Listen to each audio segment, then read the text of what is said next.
ਜਿਹਨੂੰ ਜ਼ਨਾਨੀ ਖੈਰ ਨਾਲ ਤਕਰੀਬਨ ਹਰ ਰੋਜ਼ ਕੁੱਟਦੀ ਏ ਉਹ ਮੌਲਵੀ ਦੀ ਆ ਕੇ ਬੇਇੱਜ਼ਤੀ ਕਰਦਾ ਹੈ। ਅੱਜ ਤੋਂ ਬਾਅਦ ਮੇਰੀ ਗੱਲ ਯਾਦ ਰੱਖੋ, ਜਿਹੜਾ ਬੰਦਾ ਮਸੀਹ 'ਚ ਮੌਲਵੀ ਦੀ ਬੇਇੱਜ਼ਤੀ ਕਰੇ ਨਾ ਉਹਦੀ ਤਹਿਕੀਕ ਕਰ ਲਿਓ। ਜੇ ਚਾਚੀ ਤੋਂ ਖੱਲੇ ਨਾ ਖਾਂਦਾ ਹੋਵੇ ਤਾਂ ਮੇਰਾ ਅੱਬਾ ਨੇ, ਕਿਉਂਕਿ ਇੱਜ਼ਤ ਵਾਲਾ ਬੰਦਾ ਇੱਜ਼ਤ ਵਾਲੇ ਬੰਦੇ ਦੀ ਬੇਇੱਜ਼ਤੀ ਕਰ ਨਹੀਂ ਸਕਦਾ। ਬੰਦਾ ਕਮੀਨਾ ਕਰਦਾ, ਇੱਜ਼ਤ ਵਾਲਾ ਤੇ ਇੱਜ਼ਤ ਤਕਸੀਮ ਕਰਦਾ। ਜਿਹੜਾ ਮੌਲਵੀ ਨੂੰ ਆਖੇ ਇਹ ਦੇਰ ਨਾਲ ਕਿਉਂ ਆਇਆ ਤੇ ਸਵੇਰ ਨਾਲ ਕਿਉਂ ਆਇਆ, ਸਮਝ ਲੈ ਕੇ ਇਹਦੀ ਲਤਰੇਸ਼ਨ ਹੋਈ ਹੈ। ਤੈਨੂੰ ਤੂੰ ਕੁਝ ਨਾ, ਕਿਉਂਕਿ ਵਿਚਾਰਾ ਘਰੋਂ ਵੀ ਖੱਲੇ ਖਾ ਕੇ ਆਇਆ ਤੇ ਅੱਗੋਂ ਤੂੰ ਵੀ ਆਕੜ ਜਾਏ ਤੇ ਗਰੀਬ ਜਾਵੇ ਕਿਹੜਾ, ਮਰ ਜਾਏਗਾ। ਕੋਈ ਗੱਲ ਨਹੀਂ, ਕੁਝ ਨਾ ਆਖ ਉਹਨੂੰ। ਮੌਲਵੀ ਦੀ ਤੋਹੀਨ ਕਦੀ ਇੱਜ਼ਤ ਵਾਲਾ ਬੰਦਾ ਨਹੀਂ ਕਰੇਗਾ, ਨਸਲੀ ਬੰਦਾ ਨਹੀਂ ਕਰੇਗਾ। ਜਿਹਦੇ ਜਿਸਮ ਵਿੱਚ ਚੰਗੇ ਮਾਂ ਬਾਪ ਦਾ ਖੂਨ ਹੈ, ਆਲਮੇ ਦੀਨ ਦੀ ਤੋਹੀਨ ਨਹੀਂ ਕਰੇਗਾ। ਇਹ ਕੰਮ ਕਮੀਨਾ ਬੰਦਾ ਕਰੇਗਾ, ਭੈੜਾ ਬੰਦਾ ਕਰੇਗਾ, ਘਟੀਆ ਬੰਦਾ ਕਰੇਗਾ। ਬਾਕੀ ਮੌਲਾ ਮਾਂ ਨੂੰ ਇਹ ਕਹਾਂਗਾ, ਜਿਹੜੇ ਬਾਇਜ਼ਤ ਮੇਰੇ ਸਾਥੀ ਬੈਠੇ ਨੇ ਉਹਨਾਂ ਨੂੰ ਇਹ ਅਰਜ਼ ਕਰਾਂਗਾ ਕਿ ਜਦੋਂ ਤੁਸੀਂ ਨਮਾਜ਼ ਪੜ੍ਹਾਉਂਦੇ ਹੋ, ਬਾਹਰ ਭਾਵੇਂ ਕੋਈ ਚਵਲਾਂ ਸ਼ਵਲਾਂ ਮਾਰਦਾ ਹੈ, ਮਗਰ ਤੇਰਾ ਸ਼ਾਨ ਅੱਲਾ ਕਿੰਨਾ ਬਣਾਇਆ। ਜਦੋਂ ਤੂੰ ਨਮਾਜ਼ ਪੜ੍ਹਨਾ, ਜਿੱਥੇ ਤੇਰੇ ਪੈਰ ਹੁੰਦੇ ਨੇ ਤੇ ਪੂਰਾ ਮਹੱਲਾ ਤੇਰੇ ਪੈਰਾਂ ਵਿੱਚ ਮੁਹੰਮਦ ਦੇ ਰੱਬ ਨੇ ਕਿਵੇਂ ਝੁਕਾਇਆ। ਹਾਇਆ ਹਾਇਆ, ਇਹ ਮੰਜ਼ਰ ਕਦੀ ਵੇਖਿਆ ਹੀ? ਇਹਦੇ ਉੱਤੇ ਵੀ ਤੂੰ ਗੌਰ ਫਿਕਰ ਕਰ ਤੇ ਸੋਚ। ਮੇਰੀ ਬੜੀ ਪੁਰਾਣੀ ਤਕਰੀਰ ਦਾ ਜੁਮਲਾ ਜਵਾਨੀ ਵੇਲੇ ਵਾਲੀ ਦਾ। ਮੈਨੂੰ ਇੱਕ ਬੰਦਾ ਟੱਕਰਿਆ ਤੇ ਕਹਿਣ ਲੱਗਿਆ, ਡੋਗਰ ਸਾਹਿਬ। ਮੈਂ ਕਿਹਾ ਬਿਸਮਿल्ला ਕਰਾਂ। ਕਹਿਣ ਲੱਗਾ, ਜੀ ਮਸੀਤ ਦਾ ਮੌਲਵੀ ਸਾਹਿਬ ਚਲੇ ਗਏ ਨੇ, ਤੁਰਨ ਫਿਰਨ ਵਾਲਾ ਬੰਦਾ ਹੈ, ਕੋਈ ਇਮਾਮ ਲੱਭ ਦੇ। ਇਮਾਮ ਬਿਲਕੁਲ ਮੇਰੀ ਤਰ੍ਹਾਂ ਪੜ੍ਹਿਆ ਲਿਖਿਆ ਸੀ, ਇਮਾਮ।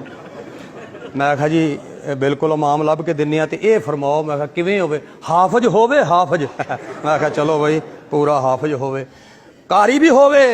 ਅੱਛਾ ਵੀ ਕਾਰੀ ਵੀ ਹੋਵੇ, ਮਸਲੇ ਮੁਸਲੇ ਵੀ ਦੱਸੇ। ਅੱਛਾ ਜੀ ਮਸਲੇ ਦੱਸੇ, ਗੁਸਲ ਕਫਨ ਵੀ ਦੇ ਲਵੇ, ਗੁਸਲ ਕਫਨ ਵੀ ਦੇ ਲਵੇ। ਤਕਰੀਰ ਵੀ ਤੇਰੀ ਤਰ੍ਹਾਂ ਟਿਕਾ ਕੇ ਕਰੇ, ਤਕਰੀਰ ਵੀ ਟਿਕਾ ਕੇ ਕਰੇ। ਛੁੱਟੀ ਕੋਈ ਨਾ ਕਰੇ। ਅੱਛਾ ਜੀ ਛੁੱਟੀ ਵੀ ਕੋਈ ਨਾ ਕਰੇ। ਸ਼ਾਦੀशुदा ਹੋਵੇ। ਅੱਛਾ ਜੀ ਬਾਲ ਬੱਚੜਦਾਰ ਹੋਵੇ। ਸਾਰੀਆਂ ਗੱਲਾਂ ਉਸ ਕਰ ਲਈਆਂ। ਮੈਂ ਕਿਹਾ ਤਾਇਆ ਹੁਣ ਇਹ ਦੱਸ ਵੀ ਉਹ ਖਿਦਮਤ ਕਿੰਨੀ ਕਰੋਗੇ? ਕਹਿੰਦਾ ਮੌਲਵੀ ਦੀਨ ਵੇਚਦੇ ਨੇ।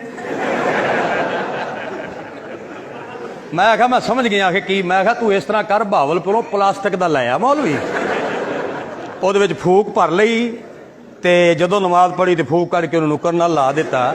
ਉਹ ਤੈਨੂੰ ਵੱਢਣੋਂ ਬਤਕਾਂ ਹੈ। ਤੂੰ ਦੁਨੀਆ ਤੋਂ ਜਾਵੇਂ ਤੇ ਤੇਰੀਆਂ 7 ਜੁਮੇਰਾਤਾਂ ਤੇ ਤਕਰੀਰ ਮੇਰੀ ਹੋਵੇ, ਅੱਲਾ ਕਰੇ।